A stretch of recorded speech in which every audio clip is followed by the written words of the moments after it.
que se escribe en Alejandría, en Egipto, que la hacen judíos de Alejandría, pero a fin de cuentas es del siglo III antes de Cristo hasta el siglo I, pero es una traducción.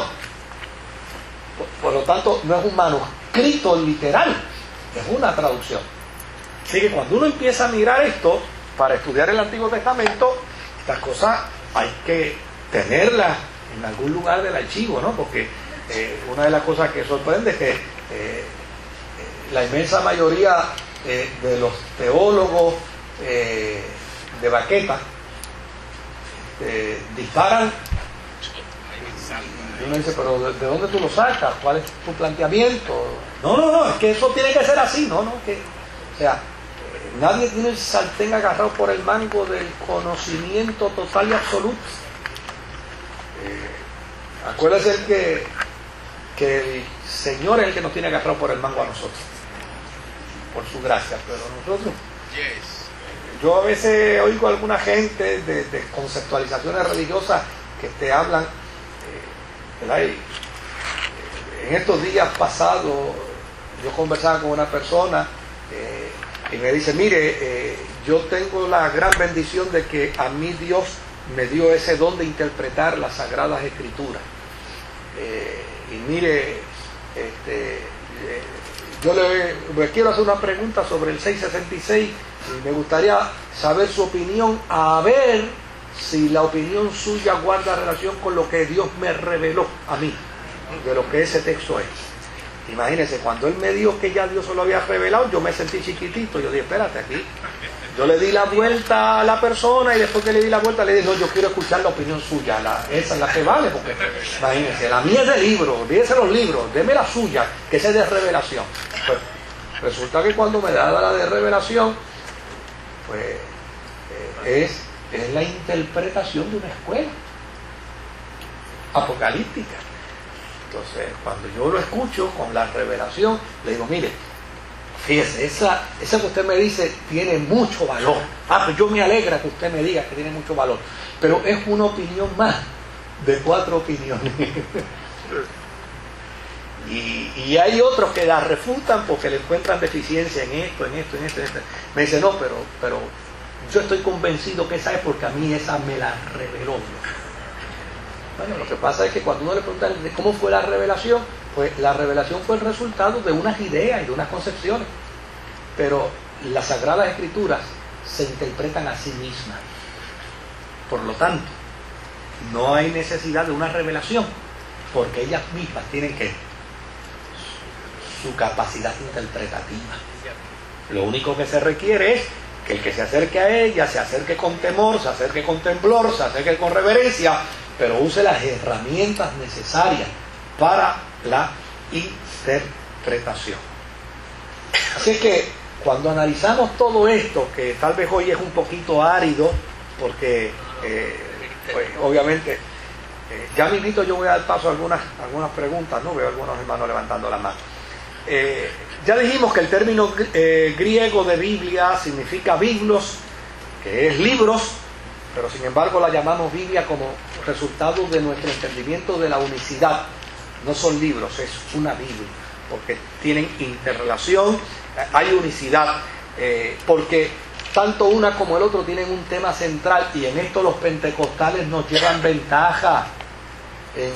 Les llevan ventaja a muchos teólogos, porque los pentecostales, desde que yo nací, dicen que el mensaje central de la Biblia es la revelación de Dios mediante ¿quién? Mediante Jesucristo. Y los teólogos modernos han tenido que llegar a esa misma conclusión. O sea, corrieron el mundo entero para llegar a la misma conclusión, que el tema central del relato bíblico es la revelación de Dios y la respuesta que el pueblo de Dios dio a esa revelación. Pues llegaron a la misma conclusión. Los pentecostales simplemente dijeron, mira, esto es lo que presenta la Escritura. Ahora, ¿cómo fueron escritos esos libros de la Biblia? Pues mire, es interesante. Elías no tenía una Biblia. Moisés no tenía una Biblia. Los profetas no tenían Biblia. Entonces, ¿cómo es que generación en generación. Porque ellos funcionaron a base de una tradición oral. De generación en O sea, generación. las generaciones transmitían el conocimiento de unas experiencias muy personales, muy particulares, y las transmitían a sus próximas generaciones. Desde luego, alguien dirá, eso pudiera variar un poquito, porque hay una gente que se dedica precisamente en el campo de las dinámicas intergrupales, ¿verdad? Pues yo vengo y le digo aquí a Roberto un secreto para que lo siga diciendo por aquí. Y a la larga cambia. Cuando llegué aquí cambió por completo. Y claro, hay gente que dice, lo que pasa es, entonces no podemos creer en las tradiciones orales, pues sabrá Dios si alteraron todo. No, por una sencilla razón, porque esas tradiciones orales tenían metodología. O sea, eso no era cuestión de que venía alguien y contaba la historia como le placía, no. Había una metodología para contar la historia. Y esa metodología para contar la historia tenía que guardar relación, tenía que guardar sincronía. Y desde luego, no todo el mundo contaba la historia. La historia la contaban aquellos levitas que tenían la disciplina ¿para qué? Para hacer de la tradición oral una tradición que correlativa. Entonces no es como alguna gente plantea y que dice, no muchachos, pues imagínate, a uno contándole a otro, sabrá Dios qué distorsión hay. No, porque no era de esa forma como se hacen las dinámicas. No, era, mira, esta es la historia. Y yo como levita, se le enseñaba al estudiante levita, esta es la historia. Pero fíjese cuál era la disciplina. Se las repetirás en la mañana, por la tarde, al mediodía, por la tarde y en la noche.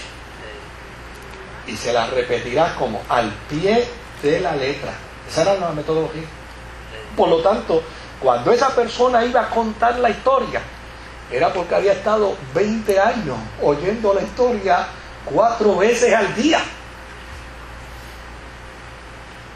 Y si le pasaba como me pasaba con mi hija mayor, cuando era pequeña, que me decía, papi, hazme un cuento. Y decía, ¿qué cuento? Decía, invéntate uno. Yo cogía el libro, no, invéntate uno. Pues yo se lo contaba. Pero al otro día me decía, papi, hazme un cuento. Y yo le decía, ¿de cuál libro? Me decía, no, el que me contaste ayer. Si es un invento, no te acordaba. Era un invento. Y usted no sabe los problemas, las crisis en las que yo entraba. Porque a mí se me olvidaba el cuento, pero ella no. Y mi hija mayor habla con usted hoy y a los 10 años usted le pregunta y ella le dice el día, la hora, lo que hablaron, cómo usted estaba vestido, la posición que usted tenía. Y eso lo desarrolló ella de niña. Y yo, las peores crisis, cuando ella decía, no, pero cuéntame el que tú me contaste, decía, no, ese no te lo puedo contar. No, ese es el que yo quiero, papi. Y se formaba la de San Quintín en casa. Entonces cuando yo empezaba a contar, o le quitaba a la historia, o le añadía. Pero si a mí me hubieran contado el cuento 4 veces al día por 20 años consecutivos, óigame, no había forma de que yo lo alterara. No había manera de equivocar. O sea, las tradiciones orales no eran simples cuentos a mansalva, no. Era que tenía una estructura, tenía una forma. Así que lo que al principio inclusive existió para los cristianos fue esa tradición. Porque los primeros cristianos, Pablo nunca andó con una Biblia, amado. Es más, Pablo no archivó las cartas que escribió. Pablo las escribía y las mandaba. ¿En dónde? ¿En dónde? ¿En qué fotocopiadora? Mandaba. No había manera. Entonces, pues desde luego, todas esas cosas las necesitamos tener en mente. El Antiguo Testamento se formó gradualmente durante un periodo de 1000 años. Y como he dicho, antes de eso lo que existía era la tradición oral.